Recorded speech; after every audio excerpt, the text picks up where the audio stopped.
You have crash-landed on Isla Sorna, also known as Jurassic Park Site B. You're alone, lost, and desperate for rescue, while all around you are velociraptors, out for your blood. In 1998, a game was unleashed upon the world that tried to be new, revolutionary, and cutting edge. However, the game failed miserably and was considered the worst game of that year. What went wrong? Why? And are there any truly redeeming qualities of this disaster of a game? On this episode of Knee Deep in the Dead, we explore the overly ambitious shooter, Jurassic Park Trespasser.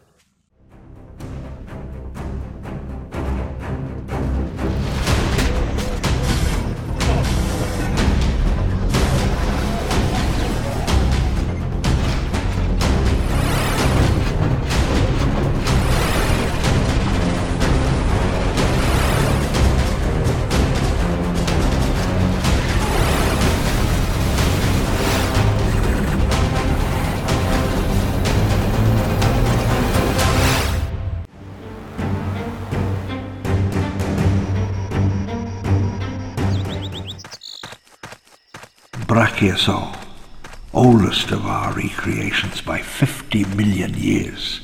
Everything we know and love about Jurassic Park started here, a novel by techno-thriller author Michael Crichton. The book and its subsequent blockbuster groundbreaking movie were about a group of people trapped in a theme park filled with genetically recreated dinosaurs. Welcome to Jurassic Park. The debacle of August 27th, 1989 is now quite well known. There were multiple games about that movie, but what we're interested in today is its sequel, entitled The Lost World, even more specifically, the movie, only kind of loosely based on the book. This movie placed characters on a different island full of genetically created dinosaurs. Mommy's very angry. It also has a Tyrannosaurus Rex rampaging in San Diego. Unfortunately, this odd happening from the film does not, in any way, play into the game. Because of course, there had to be a movie tie-in game. Jurassic Park was the highest-grossing movie of all time until 1997. Its sequel was a big deal, so the game attached to it had to be a big deal too. I spared no expense, permitted no failures. In 1996, Seamus Blackley and Austin Grossman, two former employees of Looking Glass Studios, a company behind such prolific FPS titles as System Shock and eventually Thief of the Dark Project, approached DreamWorks Interactive with a game tie-in to the upcoming blockbuster summer film, The Lost World: Jurassic Park. The development of Trespasser was very ambitious, insanely ambitious. They envisioned a large, open world to explore filled with intelligent dinosaurs the player had to outsmart. To do this, they designed a revolutionary new game engine. The Trespasser game engine was extremely ahead of its time, which would eventually prove to be the game's downfall. It was largely incompatible with even the most advanced graphic cards of the time. The engine itself was designed to render the hundreds of trees necessary to give the jungle island its appearance. This engine was also the first to utilize ragdoll physics. This was in addition to its other types of environmental physics that would become more of a standard in the future of the FPS.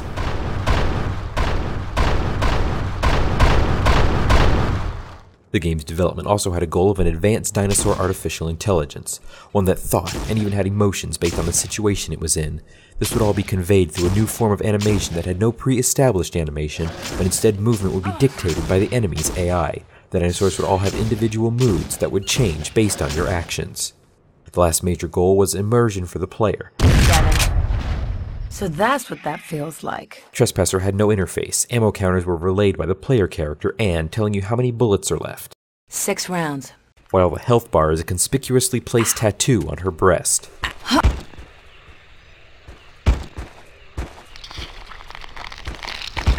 Unfortunately, all of these goals would prove to be massive headaches for the development team. Setbacks resulted in the game missing its original 1997 launch window and being pushed back an entire year. When the game was ultimately released in October 1998, it was met with mixed reviews. So who is Anne, and how did she end up on this island? I knew all along this was a stupid idea. They're probably out drinking right now. Anne? Anne who? You play as Anne, a woman heading for a fun-filled vacation. God, don't tell me your mom was serious. You're in Costa Rica? By the way, I thought you hated flying.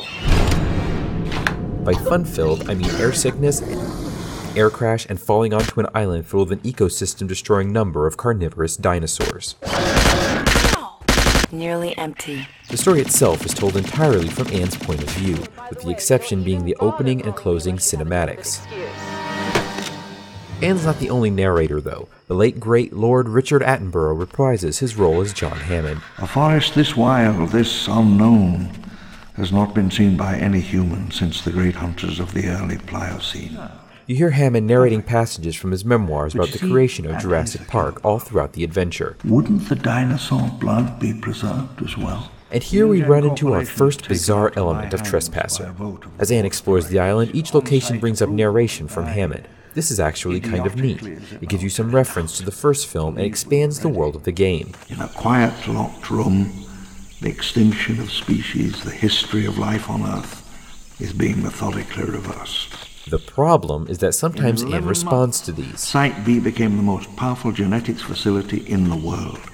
Whatever. And Anne only barely knows anything about Jurassic Park. That was the company from the dinosaur trial. And that's pretty much the story. Anne explores the island, going from point A to point B, turning the power on to an emergency phone. I'm on Site B. Right. We get this a lot. In order to be rescued by a helicopter. It's a simple but effective story. So what obstacles does Anne and the Hammond voices in her brain face in this journey?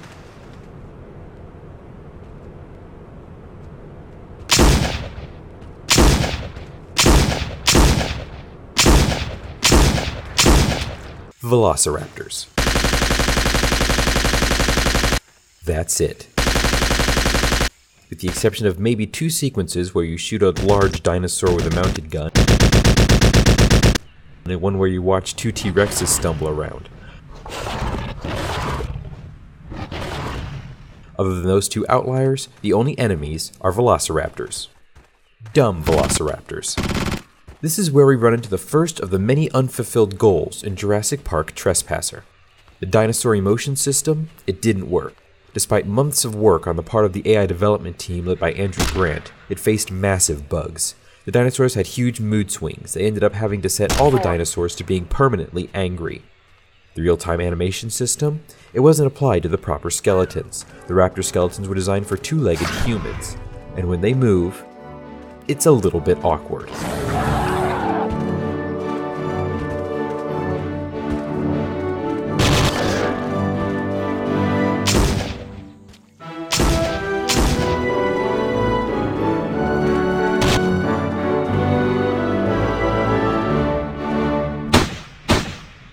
And they don't really ragdoll properly. They just sort of petrify and roll down the hills like logs. Even their ability to enter buildings or jump had to be disabled due to physics difficulties, and we'll get to that in the gameplay section. And the final boss before you get to the helicopter? A big raptor, of course. So how do you dispatch this cadre of constant carnivores?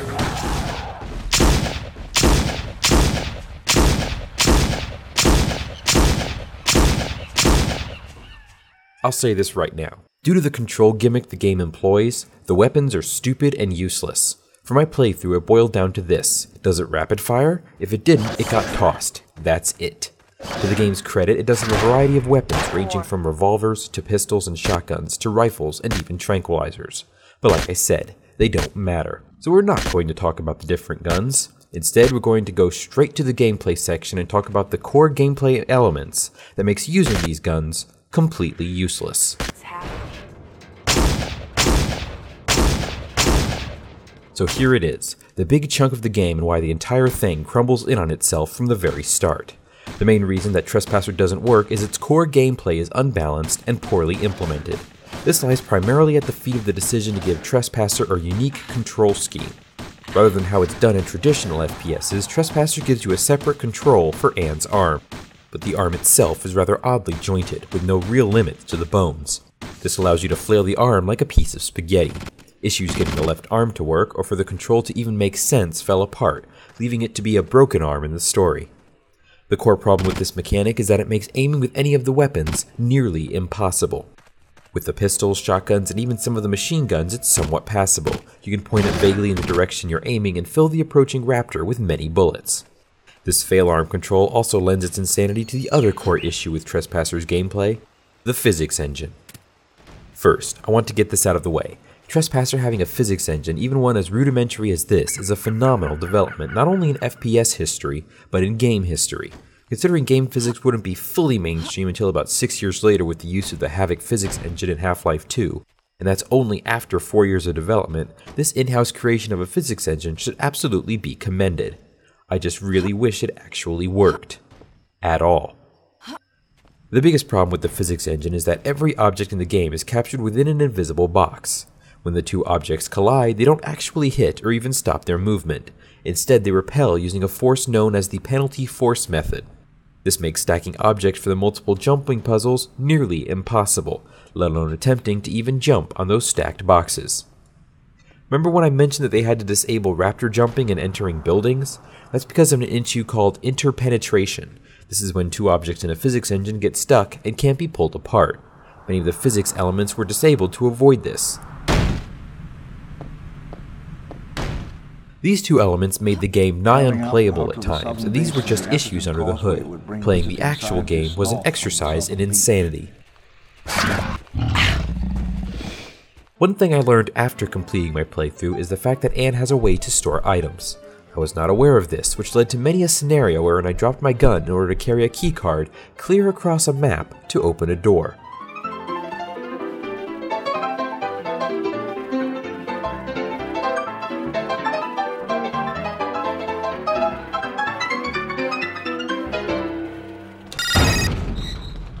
One of the later levels involves a climb up a mountain to activate the aforementioned rescue helicopter.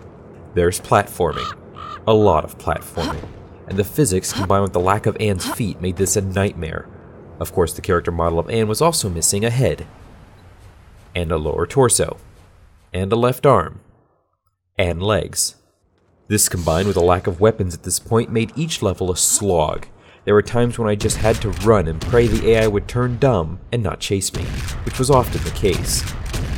Playing this shooter was a horrendous attempt full of frustration, rage, and anger. But does it have any positives? This is not a normal situation.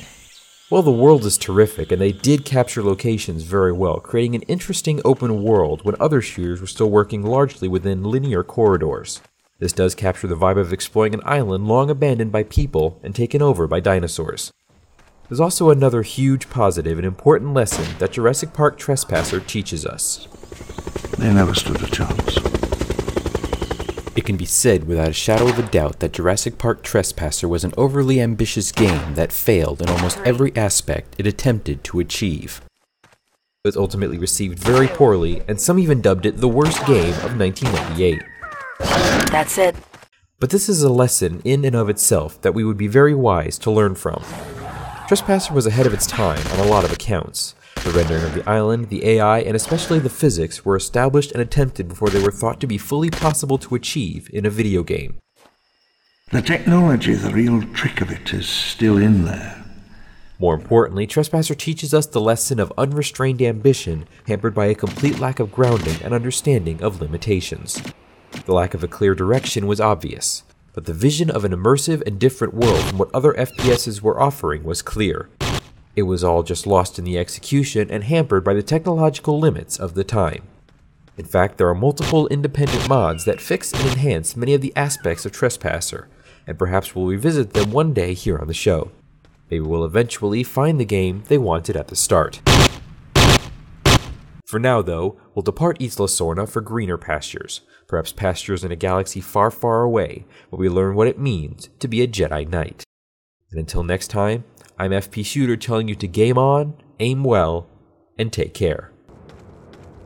8 left.